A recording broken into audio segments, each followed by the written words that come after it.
حضرت علی رضی اللہ تعالیٰ عنہ کا بہترین قول ہے کہ آپ خود کو صحیح ثابت کرنے کے لیے لوگوں کو دلیلیں نہ دیتے پھریں،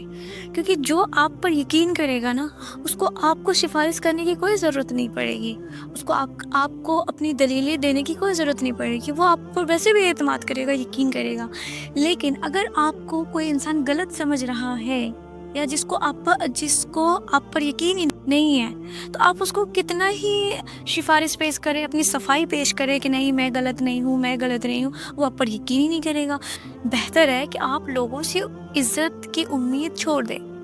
اور عزت کی بھیک بھی مانگنا چھوڑ دیں، کیونکہ اتنا یاد رکھیں وہ تو عز من تشاء و تذل من تشاء، عزت اللہ ہی دیتا ہے، ذلت بھی اللہ دیتا ہے۔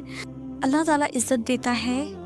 تو اللہ تعالیٰ سے ہی عزت مانگیں، کسی انسان سے نہیں۔ انسان کے پاس خود کی عزت نہیں ہوتی، وہ دوسرے کو کیا عزت دیں گے؟ لوگوں کو یہ کہتے نہ پھریں کہ نہیں میں غلط نہیں ہوں، میں غلط نہیں ہوں، بند کر دیں، خدا را یہ کام کرنا بند کر دیں، اپنی صفائی لوگوں کو نہ دیں، کیونکہ عزت اللہ کے ہاتھوں میں ہے، اللہ دے گا عزت۔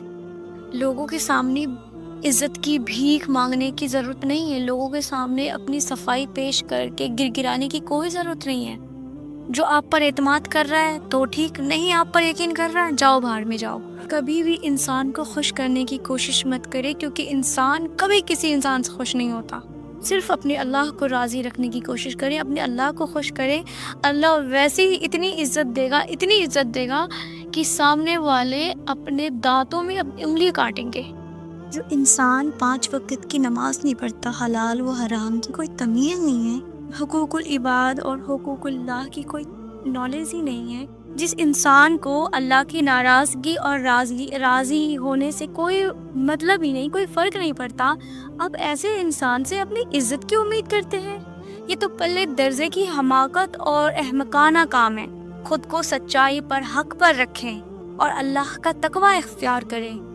وہ بہت زیادہ عزت والا ہے، وہ آپ کو عزت دے گا، کیونکہ اللہ تعالیٰ کے ہاتھ میں ہی ہے عزت دینا اور ذلت دینا۔ کسی انسان سے عزت کا بھیک نہ مانگے، کیونکہ جو انسان برا ہوگا وہ آپ کو کبھی سچا کہہ ہی نہیں سکتا، کبھی اچھا کہہ ہی نہیں سکتا۔ اللہ کے رسول صلی اللہ علیہ وسلم کی ایک بہترین حدیث ہے نا، اللہ کے رسول صلی اللہ علیہ وسلم اپنے صحاباؤں سے کہہ رہے تھے کہ میرے صحابہ آپ برے لوگوں سے دور رہنا، تو کچھ صحاباؤں نے عرض کیا یا رسول اللہ ہمیں کیسے پتہ چلے گا کہ برے لوگ کون ہیں اور اچھے لوگ کون ہیں؟ تو اللہ کے رسول صلی اللہ علیہ وسلم نے کہا جب تم دیکھ لو کہ اس کے زبان سے کسی دوسرے کی برائی بیان کی جا رہی ہے تو سمجھ لو سب سے پہلے برا انسان یہ خود ہے۔